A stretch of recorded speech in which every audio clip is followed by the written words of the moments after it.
یعنی یہ کافروں سے 1000 گنا بدتر شخص ہے.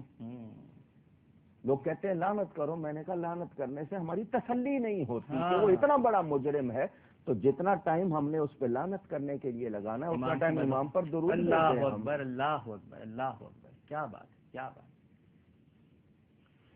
پھر مکہ مکرمہ پر حملہ، کعبے کا غلاف جلا، کعبے کی چھت جلی، اس میں اس دمبے کے سینگ تھے جو حضرت سیدنا اسماعیل علیہ السلام کے فدیے میں آیا تھا، وہ جلے. جس دن کعبے پر آگ لگی اسی دن یہ مرا، اور بہت موذی بیماری میں مرا. آج بھی اس کی قبر پر بھٹی لگی ہوئی ہے، آگ لگی ہوئی ہے، نام و نشان نہیں ہے. اچھا، میں تمام سامعین سے کہتا ہوں، آپ جس علاقے میں رہتے ہیں، میں آپ کو ایک چھوٹی سی دعوت دے رہا ہوں.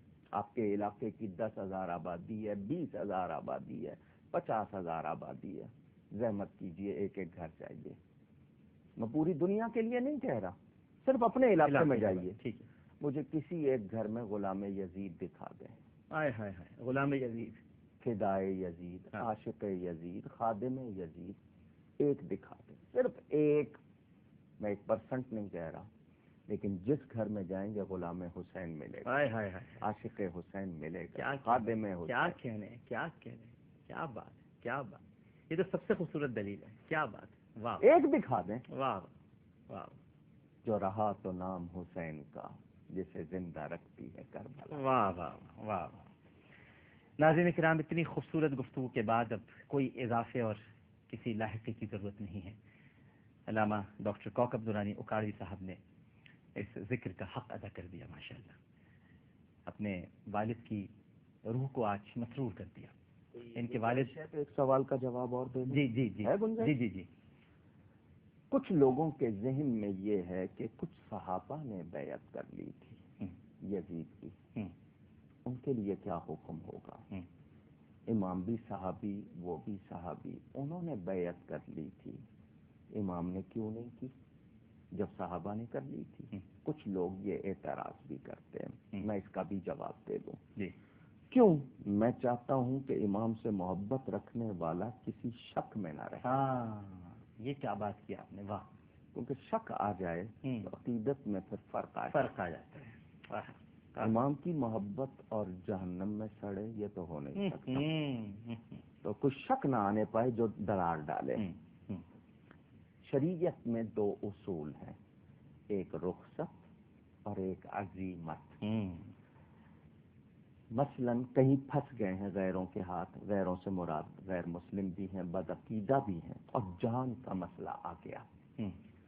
صرف زبان سے وقتی طور پر ایسا کلمہ کہنا ہے جو اسلام کے خلاف ہے، یا ایسا کرنا ہے جو خلاف ہے، لیکن دل ایمان پر مطمئن ہے. وقتی طور پر صرف جان بچانے کا، اس کو رخصت کہتے ہیں. ٹھیک ہے. عزیمت عزم سے ہے، پختہ ارادے سے ڈٹ گئے، جان لے لو مگر نہیں کہیں گے، یہ عزیمت ہے.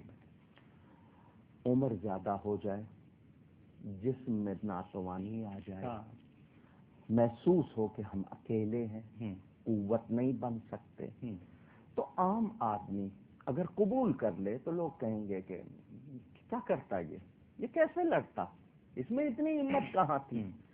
لیکن جو نمایاں شخصیت ہو وہ اگر دب جائے اور ڈر جائے تو لوگ کہیں گے کیا کیا اس نے، یہ بھی مرد نہیں بنا، بہادر نہیں بنا. تو جو جتنا اہم ہوگا اس کا کردار بھی اتنا ہی ہونا چاہیے. جن صحابہ نے بیعت کی انہوں نے رخصت پر عمل کیا، تقیہ نہیں تھا، رخصت تھی، شریعت کی اجازت ہے، قرآن میں بیان ہے اس کا. الا من اکرہ وقلبہ مطمئن بالایمان، قرآن میں بیان ہے. امام علی مقام جیسا شخص رخصت پر عمل کرتا. ابھی جو آپ نے سے پہلے بیان کیا، واہ واہ، وہ تو عظیمت کی منزل پہ تھے. ان کا تو درجہ بہت بڑا تھا. آج ماؤں کے لال کہتے جب نواسہ رسول نے کمزوری دکھائی ہم بہادری کیوں دکھائیں. آج یہ کہتے اگر ایسا، واہ واہ واہ واہ. انہوں نے ثابت کر دیا کہ میں کنبہ قربان ہوتے دیکھ لوں گا، امت قربان ہوتے نہیں دیکھے گا. ہائے ہائے، وہ خود گھوڑے سے گر گئے مگر گرتی ہوئی امت کو اٹھا گئے. سبحان اللہ سبحان اللہ. ان صحابہ پر الزام نہیں آیا. نہیں، وہ رخصت کی بات آ رہی. بالکل ٹھیک. ایک سوال یہ کیا جاتا ہے کہ صحابہ نے روکا امام کو کوفہ جانے سے. بالکل روکا، درست حوالہ ہے. مگر مجھے کوئی ایک کتاب دکھا دیں کہ کسی صحابی نے کہا ہو امام آپ کا موقف غلط. نہیں. ان کا کوفے والے بھروسے کے لائق نہیں ہیں. بالکل ٹھیک. امام نے اس کا انتظام کیا، اپنے بھائی کو مسلم بن عقیل. ٹھیک. اتمام حجت کیا. وہ ہم سے زیادہ دین کو جانتے جی تھے. جی جی جی. یہ جو آج کے اعتراض کرنے والے ہیں، ان کی بساط کیا ہے؟ اوقات کیا ہے جی؟ ان کی اوقات کیا ہے؟ صحیح بات. یہ اس پلید کے لیے تو اتنا کچھ کرتے ہیں، امام کے لیے نہیں جانتے کہ جو ان سے، بلکہ نبی پاک صلی اللہ علیہ وسلم کی یہ دعا، اے اللہ جو حسن حسین سے محبت رکھے تو اس سے محبت رکھ. سبحان اللہ سبحان اللہ سبحان اللہ سبحان اللہ. تو ناظرین کرام، میں عرض کر رہا تھا کہ آج کوکب نورانی اکاڑوی صاحب کے والد بھی بہشت کی فضاؤں میں بڑے مسرور ہوں گے، اور جس مقام پر اس وقت موجود ہیں، ہمیں یقین ہے کہ جیسا بھی فرمایا کہ امام حسن حسین سے محبت کرنے والے سے اللہ بھی محبت رکھتا ہے. تو یہ گھرانہ جو کوکب نورانی اکاڑوی صاحب کا ہے، یہ انہی سے محبت کرتا ہے. تو جب وہ محبت کرتے ہیں تو پھر اللہ سبحانہ و تعالیٰ بھی ان سے محبت کرتا ہے. تو آج اپنے صاحبزادے کی یہ گفتگو ناظرین کرام یقیناً شفیع اکاڑوی صاحب کے لیے ایک فخر کا باعث ہے. جس عقیدت کے ساتھ، جس محبت کے ساتھ علامہ کوکب نورانی اکاڑوی صاحب نے اس واقع کربلا کے ان پہلوؤں کو اجاگر کیا ہے، قسطنطنیہ کی حدیث سے متعلق، اور اس کے ساتھ ساتھ کہ حق پر تھے تو مدد کیوں نہیں ہوئی، جنگ کربلا کا اتنا ذکر کیوں ہوتا ہے. یہ بڑے اہم سوالات تھے جو میں آپ ہی سے کرنا چاہتا تھا. میں بہت شکر گزار ہوں علامہ صاحب آپ کا. بہت شکریہ. مجھ سے گفتگو میں کہیں کوئی غلطی ہوئی ہو، اللہ کی بارگاہ میں توبہ کرتا ہوں.